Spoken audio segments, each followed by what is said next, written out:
నమస్కారం, welcome to I dream. ధర్మ మార్గం కార్యక్రమానికి స్వాగతం. నేను మీ విజిత. ప్రస్తుతం మనతో పాటు ఉన్నారు ప్రముఖ ఆధ్యాత్మికవేత్త, హనుమత్ మరియు శ్రీ విద్యా ఉపాసకులు బ్రహ్మశ్రీ డాక్టర్ శివయోగి సిస్లా జయశంకర్ గారు. ఇప్పుడు గురుగారితో మాట్లాడి మరిన్ని విషయాలు తెలుసుకుందాం. నమస్కారం గురుగారు. మా ఆయుష్మతి భవ. ఎలా ఉన్నారు గురుగారు? బాగున్నానమ్మా. చాలా రోజుల తర్వాత చాలా సంతోషంగా ఉంది గురుగారు. గురుగారు, టాపిక్ ఏంటంటే లలితా సహస్రనామం. ఈ మధ్య చాలామంది లలిత అమ్మవారికి భక్తులు ఎక్కువైపోయారు. లలిత సహస్రనామం మేము పారాయణం చేయాలి అని చెప్పి అనుకుంటున్నారు. అయితే మనం ఏదైనా మంత్రం చదవాలి అన్నా, ఏదైనా తప్పులు పోతే మనకు ఫలితం ఉండకపోగా రివర్స్లో దోషం కలుగుతుందని చెప్పి కూడా వింటున్నాము. అయితే చాలామందికి లలిత సహస్రనామం పారాయణం చేయాలని ఉంది, కానీ ఈ భయం కూడా ఉంది. అలా కాకుండా ఏ విధంగా మనం తప్పులు లేకుండా లలిత సహస్రనామం పారాయణం చేయవచ్చు తెలియజేయండి. తప్పకుండా అమ్మ. అసలు లలితా సహస్రనామ స్తోత్రం పారాయణ ఎందుకు చేయాలి? లలితా సహస్రనామ స్తోత్రం పారాయణ ఎవరు చేయాలి, ఎందుకు చేయాలి, ఎవరు చేయాలి, ఎలా చేయాలి?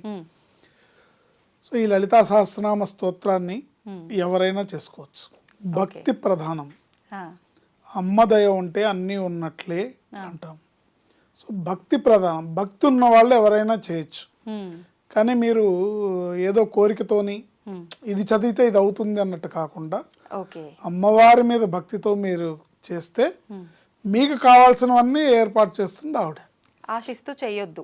ఆశిస్తూ చేసే కన్నా, అంటే ఒక కామ్యం కోసమో ఒక సంకల్పం కోసమో కాకుండా అమ్మవారి మీద భక్తితో, అమ్మవారి మీద పాదాల మీద భక్తితో మన మనసుని ఆవిడ పాదాల దగ్గర లగ్నం చేసి ఈ స్తోత్ర పారాయణ చేస్తే మనకి కావాల్సిన ధర్మార్థ కామ్య మోక్షాలు ఇహపరంగాను ఐహిక పరంగాను పరలోక పరంగా అన్ని రకాలుగా ఆవిడ చూసుకుంటుంది. అన్ని మన పట్ల, అంటే మన మనసుని మన భక్తిని ఆవిడ పాదాల దగ్గర పెడితే ఆవిడ మన గురించి, మన శ్రేయస్సు గురించి, మన అభివృద్ధి గురించి ఆవిడ చూసుకుంటుంది. సో ఎవరైనా దీన్ని పారాయణ చేసుకోవచ్చు. భక్తి శ్రద్ధలు అనేవి తప్పనిసరిగా అవసరం.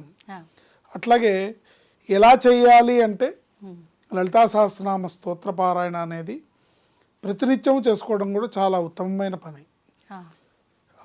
ఈ ప్రతినిత్యము కూడా రోజు పొద్దున్నే స్నానాధికాలు చేసిన తర్వాత, అంటే చాలా మందికి వచ్చే సందేహం ఏంటంటే, ఏమండి బ్రేక్ఫాస్ట్ చేయాలి, మేము షుగర్ ఉంది కాబట్టి ట్యాబ్లెట్ వేసుకోవాలి, టిఫిన్ తిని చేయొచ్చా అంటే ఇట్లాంటి క్వశ్చన్స్ అడిగితే మటుకు శాస్త్రబద్ధంగా అయితే తిని చేయకూడదు.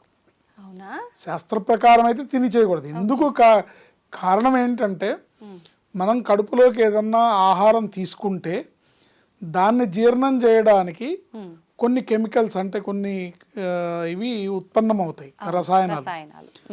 అవి కళ్ళుతో సమానం. కళ్ళుతో సమానం. అందుకని తినద్దు అంటారు తప్ప, తింటే అమ్మవారు కోపగిస్తుందనో లేకపోతే తింటే అమ్మవారు మన శిక్షిస్తుందనో అర్థం కాదు.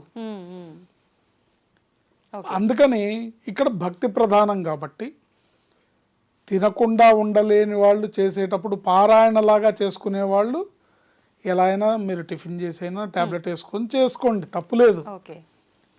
కానీ రీజన్ ఇది, ఒకవేళ అవకాశం ఉంటే తినకుండా చేసేసుకొని పారాయణ అయినాక తినండి, తప్పులేదు. లేదు కాంట్బట్ సిచ్యువేషన్, నేను చేయగలుగుతాను, తినకుండా చేయలేనంటే చేసుకోండి, తప్పులేదు. అంటే అది వంకగా చూపించి మానేయకూడదు. మరి ఇప్పుడు తినకుండా చేస్తే వచ్చే ఫలితం తిని చేసినా వస్తుందంటారా? అంటే అక్కడ రీజన్ మనకి ధర్మబద్ధంగా ఉందనుకోండి, నిజంగానే వీళ్ళకి ఆరోగ్య సమస్య ఉంది, వీళ్ళు తినకపోతే ఇబ్బంది అని గనక నిజంగా మన శరీరానికి ఉంటే శరీర ధర్మాన్ని తీర్చడం కోసం తిని చేయొచ్చు, అమ్మవారు ఏం ఆగ్రహించదు. కానీ ఒకవేళ అవకాశం ఉంటే, మనం తినకుండా చేయగలిగిన పరిస్థితి మనకు ఉండి కూడా, మనం తినకుండా చేయగలిగే అవకాశం ఉండి కూడా అది తిని కూర్చుందాంలే అని అనుకుంటే మటుకు తప్పు అవుతుంది, నిర్లక్ష్యం కింద వస్తుంది. తినకుండా చేయగలిగితే మంచిది. కుదరని పరిస్థితిలో తిని కూడా చేయొచ్చు. అమ్మవారి పట్ల భక్తి శ్రద్ధలు విశ్వాసం ముఖ్యము కనుక ప్రతిరోజు ఒక్కసారి లలితా సహస్రనామ స్తోత్ర పారాయణం చేసుకోవడం అనేది ఆ అమ్మవారి కృపకి మనం అందరం కూడా పాత్రలు అవుతాం. అవకాశం ఉన్న వాళ్ళు 3 పూట్ల 3 సార్లు చేసుకుంటే మంచిది. కాకపోతే మీ పనులు మానుకొని ఈ స్తోత్రపారాయణే చేసుకోమని ధర్మశాస్త్రం ఎప్పుడు చెప్పట్లేదు. ఓకే. అవకాశం ఉన్న వాళ్ళు చేసుకోవచ్చు. కొంతమంది ఉపాసకులు మహానుభావులు ప్రాతస్మరణీయులు పూజ్యులు తాడేపల్లి రాఘవనారాయణ శాస్త్రి గారు అంటారు, చందోలు శాస్త్రి గారు అంటారు. వారి ఇంట్లో అమ్మవారు బాలమ్మవారు తిరిగాడేది, ఆయనతో మాట్లాడే ఆయనతో ఆటలాడుకుంటూ ఆయన ప్రత్యక్ష సాక్షాత్కారం పొందిన అమ్మవారి సాక్షాత్కారం పొందిన వ్యక్తి ఆయన. వారు రోజుకి 27 సార్లు చేసేవాళ్ళు. 27 సార్లు రోజుకి 20. ఆయన ఏంటి మంత్రానుష్ఠానం చేసుకుంటూ శ్రీ విద్యోపాసకులకి మంత్రాలు పూర్వాంగం ఉత్తరాంగం మంత్రాలు దాదాపు 15-20 మంత్రాలు ఉంటాయి. ఈ మంత్రానుష్ఠానం చేసుకొని ప్లస్ ఆయన రోజుకి 27 సార్లు అంటే నిరంతరం సాగుతూ ఉంటుందన్నమాట. ఇంక వాళ్ళు ఆయన శరీరమే ప్రతి కణకణం అమ్మవారి కింద మారిపోయింది. అట్లా అవకాశాన్ని బట్టి మన భక్తి ప్రధానం కాబట్టి ఎన్నిసార్లు అయినా రోజుకు ఒకసారి చేసుకోవడం ఉత్తమం, 3 సార్లు చేసుకోవడం అన్ని విధాలా శ్రేయస్కరం. అవకాశం ఉన్న వాళ్ళు ఇంకెక్కువ సార్లు చేసుకోవచ్చు. ఏంటి కనీసం 25 నిమిషాలు పడుతుంది, 25 నిమిషాలు అరగంట పడుతుంది ఒక్కసారి చేయడానికి. అప్పుడు 27 సార్లు చేయాలంటే ఎన్ని గంటలు పడుతుంది? అయితే ఏంటంటే బాగా తరోగా నోటికి వచ్చేసిన వాళ్ళు ఈజీగా చేసేస్తుంటారు. రెగ్యులర్ గా చేసేటప్పుడు గ్యాప్ దొరికినప్పుడల్లా ఇప్పుడు 20 నిమిషాలు గ్యాప్ ఉంది అంటే చేసేస్తారు. ఇప్పుడు ప్రదేశం ఏదైనా ఖచ్చితంగా ఇంట్లోనే ఈ పూజా మందిరంలో అట్లా ఉంటుందా గురుగారు? ఎక్కడ వీలైతే అక్కడ చేసుకునే వసతి ఉంటుందంట. అంటే ఇప్పుడు అంత నిష్ఠాగరిష్ఠులు జనరల్ గా వేరే ప్రదేశాలకు వెళ్ళరు. అవును, వాళ్ళు ఇంట్లోనే ఉంటారు, వాళ్ళు పడక కుర్చీలో కూర్చొని చేసుకుంటారు కాబట్టి చేసుకోవచ్చు. తప్పులు రాకుండా దొరలకుండా అంటే వీలైనంత వరకు చక్కగా చూసి ఎవరన్నా పెద్దవాళ్ళు చేసిన వీడియోస్ ఉంటాయి, గణపతి సత్యానంద స్వామీజీ వారు చేసినవి, తర్వాత సామవేదం షణ్ముఖ శర్మ గారు, చాగంటి కోటేశ్వరరావు గారు, ఇలాంటి వాళ్ళు చేసిన స్తోత్ర పారాయణ ఎక్కడ ఏ శ్లోకాన్ని ఎక్కడ కట్ చేయాలో, ఎక్కడ పదాన్ని పద విభజన జరగాలో తప్పులు లేకుండా చేయడం అనేది ఉత్తమం. ఎందుకంటే తప్పులు చేస్తే అమ్మవారు అయితే శిక్షిస్తుందని కాదు, అర్థం మారిపోతుంది.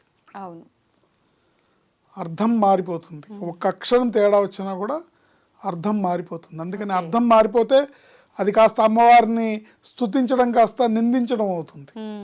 అర్థం మారిపోయింది అనుకోండి వ్యతిరేక అర్థం వస్తుంది, అప్పుడు అమ్మవారిని నిందించినట్టు అవుతుంది. అలా చేయకుండా జాగ్రత్త పడుతూ చక్కగా నేర్చుకోవాలి. నేర్చుకొని తొందరపాటు ఏం లేదు, చక్కగా నేర్చుకొని దాని ఒక పాఠం అనుకొని చక్కగా నేర్చుకొని చేస్తే అమ్మవారు అన్ని రకాలుగా కూడా మన జీవితంలో ఆయురారోగ్య ఐశ్వర్యాలు బ్రహ్మాండమైన అభివృద్ధిని ప్రసాదిస్తుంది. ఓకే, ఇప్పుడు అలా తప్పులు లేకుండా నేర్చుకోవాలంటే వింటే సరిపోతుంది అంటారా ఎక్కువ సార్లు? దీనికి ఒక పద్ధతి ఉందమ్మా. రోజుకు ఒక శ్లోకం 108 సార్లు, మీకు కుదిరితే 1000 సార్లు, ఏంటి అంటే 21 సార్ల దగ్గర నుంచి మొదలుపెట్టి 21 కానీ 41 కానీ 54 సార్లు కానీ 108 సార్లు కానీ ఒక శ్లోకాన్నే రోజు మొత్తం చేసుకోవడం, దాన్ని పర్ఫెక్షన్ చేసుకొని మళ్ళీ వింటూ నీ పర్ఫెక్ట్గా పలికానా లేదా అని. శ్రీమాత శ్రీ మహారాజ్ఞి శ్రీమత్ సింహాసనేశ్వరి చిదగ్నికుండ సంభూత దేవ కార్య సముద్యత, అక్కడికి ఒక శ్లోకం. అట్లా ఒక్కొక్కటి రోజుకొకటి చేస్తూ దీన్ని ఒక 11 రోజులు ప్రాక్టీస్ చేస్తాం అనుకోండి. ఒకే శ్లోకాన్ని 11 రోజులు ప్రాక్టీస్ చేస్తాం అనుకోండి, ఆ శ్లోకంలో తప్పులు లేకుండా నేర్చుకోవచ్చు. అట్లా మళ్ళీ దీని ఫలితం కూడా అమ్మవారు అద్భుతంగా ఇస్తుంది. ప్రతి ఒక్క శ్లోకం కూడా వసిన్యాది వాగ్దేవతలు పలికిన ఈ స్తోత్రం కాబట్టి ప్రతి ఒక్క శ్లోకానికి కూడా విశేషమైన ఫలితం ఉంటుంది. ఇప్పుడు మీరు చెప్పిన ఈ శ్లోకం వల్ల ఎటువంటి ఫలితం వస్తుంది గురుగారు? అంటే అమ్మవారు ఏంటి అనేది మనం చెప్తున్నాం. శ్రీమాత శ్రీ మహారాజ్ఞి. శ్రీ మహారాజ్ఞి అంటే ఈ అండపిండ బ్రహ్మాండానికి ఆవిడ మహారాజ్ఞి. శ్రీమత్ సింహాసనేశ్వరి అంటే ఇంకా టాప్ చైర్ ఆవిడదే, ఇంకోళ్ళది లేదు. అంటే ఆవిడ పైన ఎవరు లేరు. శ్రీమత్ సింహాసనేశ్వరి. చిదగ్నికుండ సంభూత, ఆవిడ చిదగ్నిలోంచి ఉద్భవించింది. దేవకార్య సముద్యత అంటే దేవతా కార్యాన్ని నిర్వహించడానికి, దేవతల యొక్క కి సహాయం చేయడానికి ఉద్భవించిన ఆవిడ. ఇట్లా ప్రతి ఒక్క శ్లోకానికి అర్థం ఉంటుంది కాబట్టి దీనికి భాష్యం ఉంటుంది, భాస్కర్ రాయల్ వారి భాష్యం ఉంటుంది. ఆ భాష్యంలో ప్రతి ఒక్క అర్థం ఉంటుంది. చక్కగా తప్పులు లేకుండా చదివితే ఇహంలో ఏ లోటు లేకుండా ఇక్కడ ఈ భూమి మీద మనం బతుకున్నంత కాలం మనకి ఏ లోటు లేకుండా మరణించిన తర్వాత మోక్షలోకానికి వెళ్ళడానికి అమ్మవారిని మనని ఆశీర్వదించి తన హక్కును తీర్చుకుంటుంది. ఓకే, అంటే లలితా సహస్రనామం మనం ఒక్కసారి చదవలేము, తప్పులు పోతాయి అన్న సందేహం ఉంటే గనక ఒక్కొక్క శ్లోకం తీసుకొని విడతల వారీగా ఒక 11 days కంటిన్యూగా దాన్నే ప్రతిరోజు ఇంత నియమం పెట్టుకోండి. రోజుకి 108 సార్లు మీరు ఎన్నిసార్లు చేయగలుగుతారు, మీ టైం ఎంత పర్మిట్ చేస్తుందో ఒక 108 సార్లు ఒక శ్లోకం. శ్రీమాత శ్రీ మహారాజ్ఞి శ్రీమత్ సింహాసనేశ్వరి చిదగ్నికుండ సంభూత దేవకార్య సముద్యత అనేది మొదటి శ్లోకం. ఇట్లా 1 by 1 అన్ని నేర్చుకోవచ్చు. మీకు ఈ నేర్చుకునే ప్రాసెస్లో ఇది కూడా వృధా పోదు. ఈ శ్లోకం యొక్క ఫలితం కూడా అద్భుతంగా అమ్మవారి ఇచ్చి తీరుతుంది. మంత్ర సమానమైన శ్లోకాలు ఇవన్నీ. ఇవన్నీ కూడా మహామంత్రాలతో సమానం. దీన్ని పారాయణ చేసుకోవడం అనేది అమ్మవారి కృపని మనకు కలుగజేస్తుంది. అమ్మ దయ ఉంటే అన్నీ ఉన్నట్లే. ధన్యవాదాలు గురుగారు, నిజంగా చాలా చక్కగా వివరించారు. ఆయుష్మతి భవ.